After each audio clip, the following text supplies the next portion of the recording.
If you're feeling useless after retirement, it's not because you're broken. It's because you're making the 3 common mistakes that we're going to talk about today. And unless you fix them, your retirement will actually slip away from you. So a few years ago, a friend came to us, just kind of friends to friends, and he divulged that he was about to retire, and he had a big, big job, a global big job, and he was really looking forward to the retirement. Do you remember the conversation? I do, and he was ready for retirement. He really was burnt out. He spent probably 15 years overseas in Europe, in England, running companies. His children grew up overseas.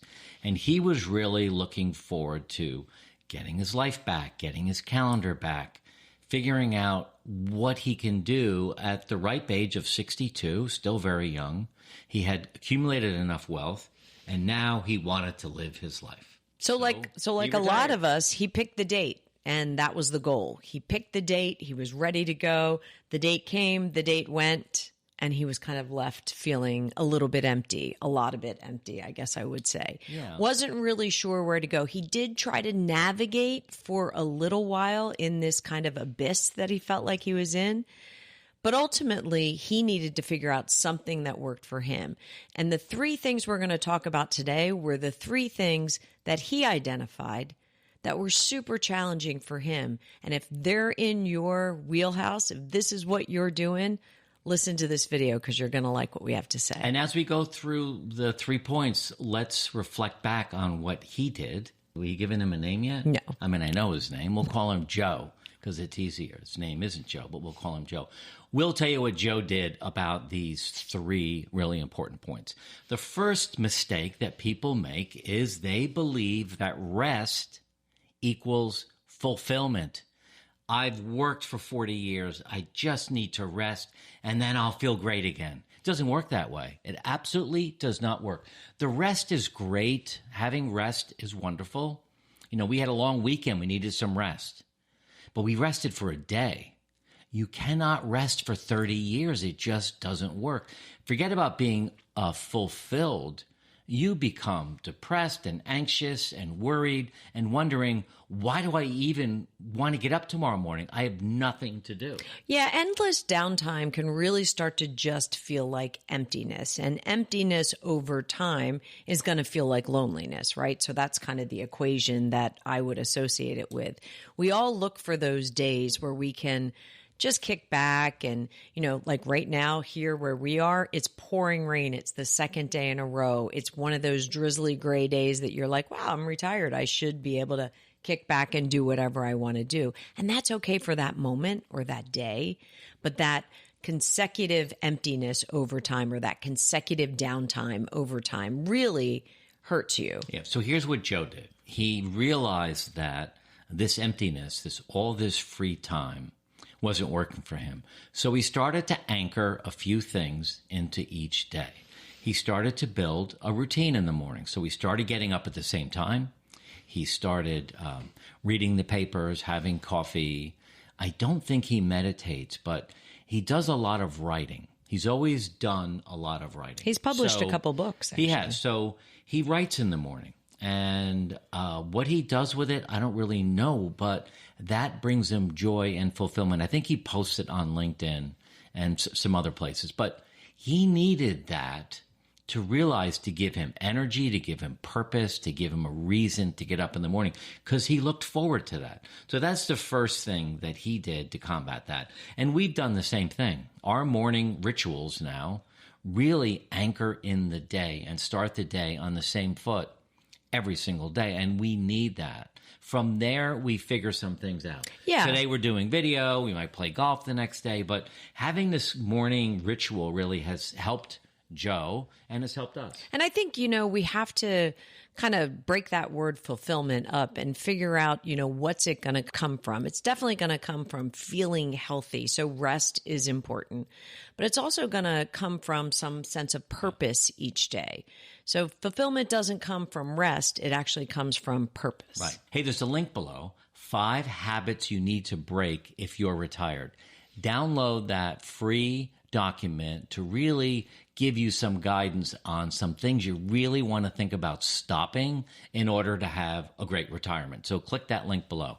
Go ahead. No, I was going to say, so the next thing that we're going to talk about, is something that kind of creates a great debate on our YouTube channel. And it is, losing your identity with your job title. A lot of people will push back and say, my identity was never my job. My identity was never my career. But a lot of people walk through life being known as, Dr. Smith, attorney, Jones, they walk through life being identified by what their career is or what their profession is. And when you lose that identity with your job title, it's a total recreation. Yeah, for our friend Joe, he was CEO at times. He was managing partner at times. He bought a company and ran that for a while, and that was part of his identity. And I remember when he did the whole retirement thing, he said to me, I don't really know who I am anymore. And I go, what do you mean? He said, well, I used to be this, and I used to be that, and I used to be this, but I don't know who I am now.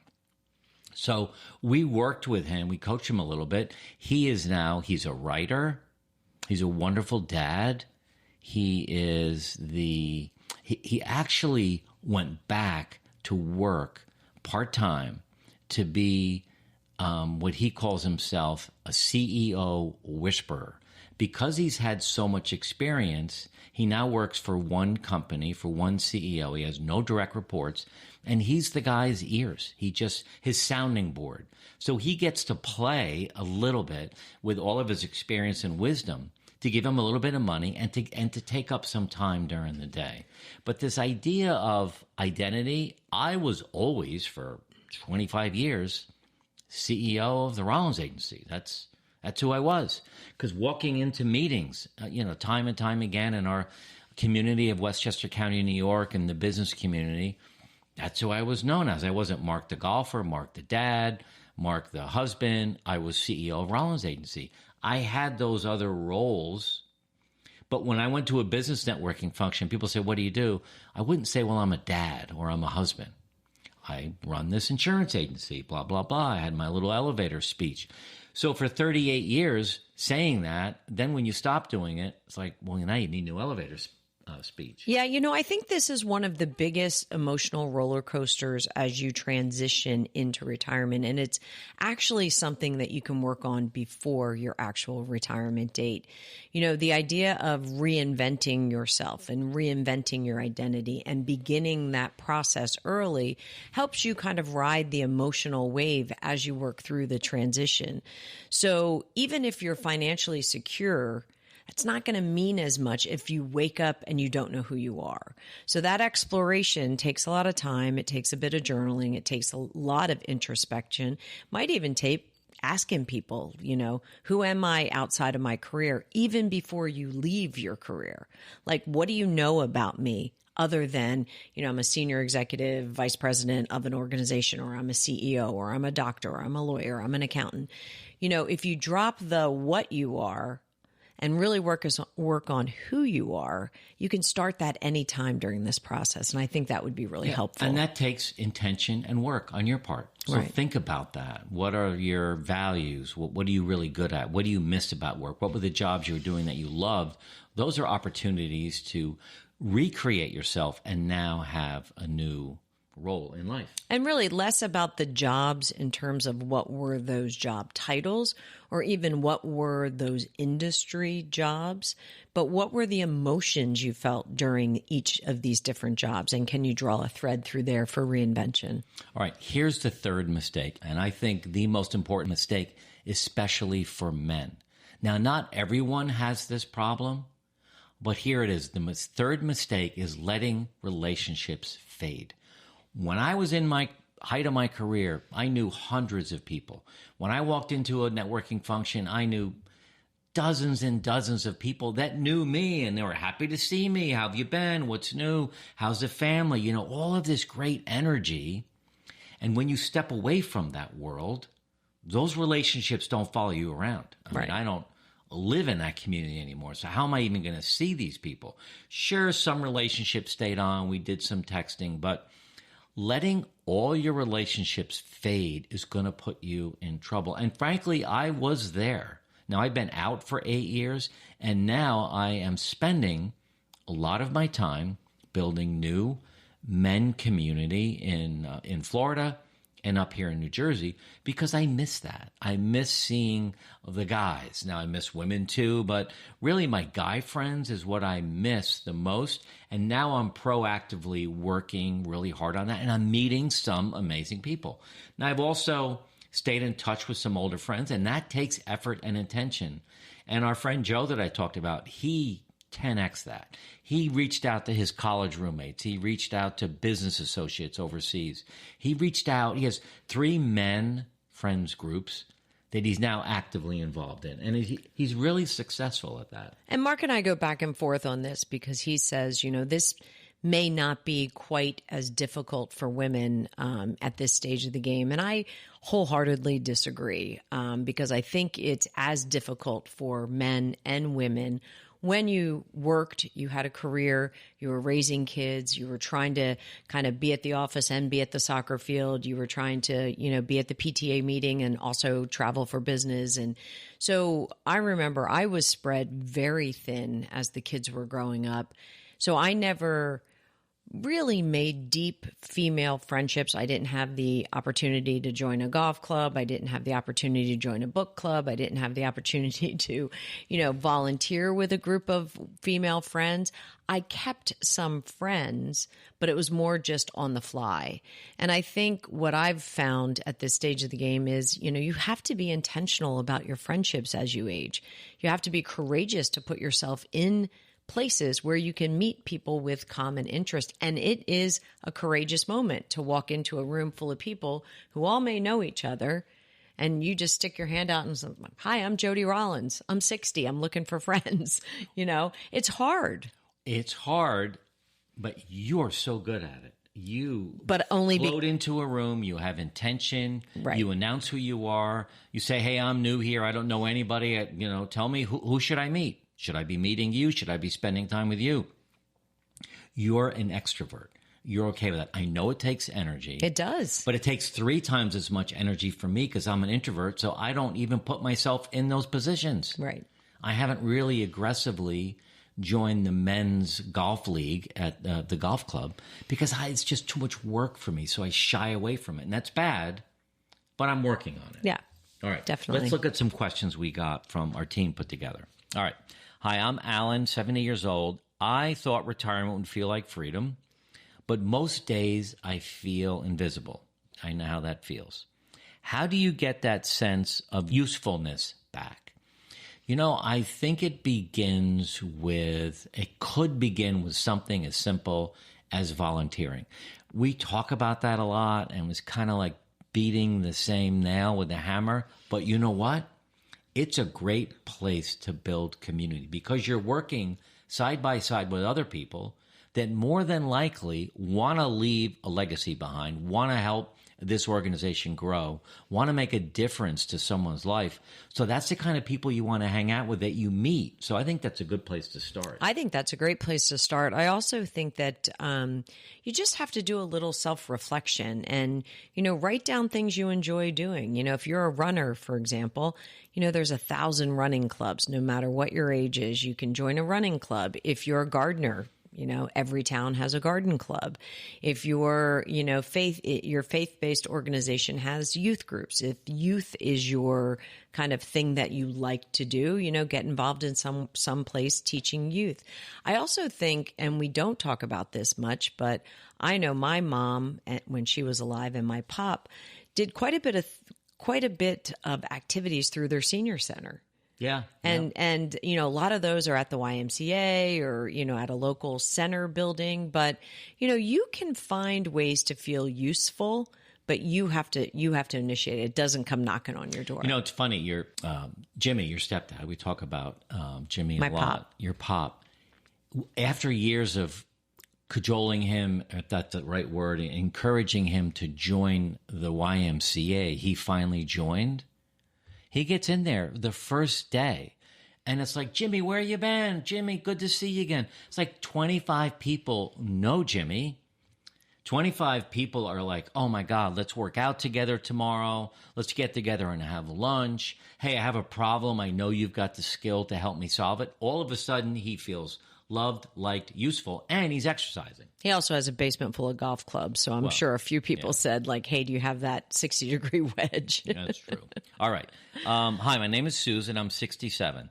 My husband retired, and he's struggling with purpose. How can I support him without making him feel worse? You know, just in general, when there is a couple who's retired and one's thriving and one isn't, that's hard. It is hard. And there's no real super easy answer other than saying to him, hey, can we sit down and talk about our life together, looking forward, looking down the road? Where do we want to be 5 years from now? You know, what's the vision for our health? What's the vision for our relationship? What's the vision for travel? So you kind of take his eye off of, what did you say? Struggling with purpose. Don't focus on the word purpose. Just focus on life. So what is life going to look like for us now? And pull it out of him. Like, what do you like doing? What do I like doing? And don't put it all on him, but you share with him as well. I don't know if that... Yeah. If you want to add to that? The only thing I would say is, you know, it's still a long life post-retirement. So think of it as a continuum. It's not going to get fixed in a day. There's going to be a spectrum of trial and error on things. There's going to be a lot of things that you should encourage each other to try that you're not going to be good at, and that's okay, because who cares? Like, we were not good at pickleball. Right. We still aren't. We still aren't good at pickleball. But we're going to work on it this winter. But we do like the community that is there at the YMCA at 8 o'clock in the morning on Tuesdays and Thursdays. So, you know, it's an interesting continuum, and, you know, you got to start somewhere. And the other thing is this idea of purpose. What does that mean? I mean, you can ask him, what do you mean by purpose? I mean, part of it is community. If you join the gym and you meet people and you go to a class, or you start playing pickleball, or you volunteer, the purpose is getting together with those people again because you like them. Right. And you'd be surprised. There are so many people like your husband who feel they don't have purpose and they don't know really what to do. So when someone comes up to them and say, hey, you know, I started to volunteer because my days are boring. I'm not sure what to do. More than likely, that other person will say, I felt the same way. So nice to meet you. We're in this together. So I think that's a big thing to do. Okay. I'm Judy. I'm 66. My work friends were my whole social life. How do you make new connections at this age without feeling awkward? Well, I think you're going to feel awkward. And get over it, as Jody would say. It's hard. It takes intention. It takes practice. And it really takes a willingness just in your mind to say, okay, I need to meet new people. I want to meet new people. So here's what I need to do it. And just put yourself out there and do it. And I think the results will be better than you thought. Oh, absolutely. And I think, you know, for me, it was meeting people and expressing who I really was, as opposed to meeting people in a business setting or meeting clients in a business setting or meeting even people that I worked with in a business setting because they only know you in that setting. This is your real opportunity to meet people kind of where you are and who you are. So working on that piece first makes it easier because then you have the confidence to put your hand out and say, hey, I'm Jody. You know, I haven't been playing golf long, but I'm a heck of a lot of fun. You know, you want to play? Yeah. You know, so. So we hope you like this video. Watch this one next. 5 morning habits you need to quit if you are retired. You're really going to love this, where we narrow in on 5 things you really want to stop doing today to really live your best life ever.